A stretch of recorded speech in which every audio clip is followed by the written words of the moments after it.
Something I'm actually excited to share with you today, an easy pour spout that will fix all these old garbage gas cans with these self-venting handles.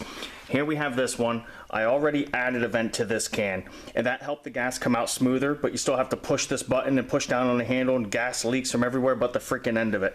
Absolute garbage. This is an older style one, you know, where you pull this out and it pulls back down in. Not horrible, but again, it leaks around here. And then here's one of the newer self-venting ones where you push in on the green button and then the fuel comes out. And this leaks all over the place. And they all don't self-vent very well. It's glug, glug, glug. You know what I'm talking about. If you're watching this, you know what I'm talking about. Let me share with you the easy solution. I have went from buying one of these spouts to putting them on all of my gas cans. These are another set of gas cans I had in my cabin. They're getting switched out next. So we're gonna use this one right here as our demo can today. So here's the new Easy Pour spout and all the things that come with it. Now you're gonna have two different style caps here. They are different threads. You're just gonna have to try each one on your gas can, see which one fits yours the best.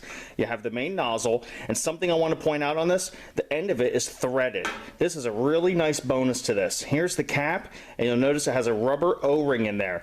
So when you screw that cap on the end of this, it is not leaking. And there's also a rubber gasket on the bottom of this. So again, when you thread this down on your can with one of your screws there, it is not coming loose. Nothing's coming loose, nothing's leaking out, and then here is our new vent cap. All you need to do this is a 1/2-inch drill bit if your can does not already have a vent cap. So I'm going to go ahead and cover installing this real fast.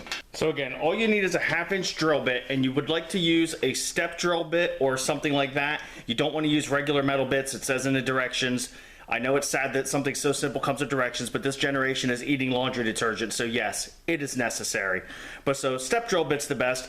We're just gonna find a flat spot on the back here. I usually like to go off to the side. I don't like to be on this seam, but this here has fancy decorative garbage, pictures of flames and things. So we're gonna go right here on this smooth section. And I'm just gonna drill a 1/2-inch hole.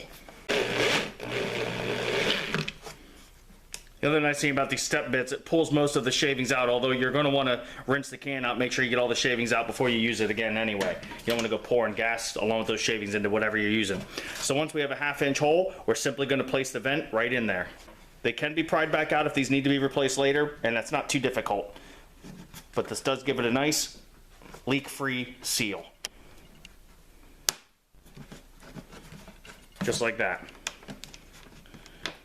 And just one can in the world has too big of a mouth to use this system for. So I'm going to swap out here and I'm going to show you on this other vented can that, again, like I said, I've already added the vent cap on. So we'll unscrew this nozzle, find which thread fits the best. You can see the play in that one. So I'm going to try the next one. And that fits good. So with that, I'll just place a new spout on here. And that's it. Now, if you've seen my videos, you've heard me say this before, and I sincerely mean it. I will not recommend products just to make a quick buck. If it's junk, I'm gonna tell you it's junk. And I'm telling you, these are worth every penny. Again, I put them on every one of my gas cans. Absolutely love them. Highly recommend them. Really appreciate you watching. Appreciate the support. Like the page for more. Thanks a lot.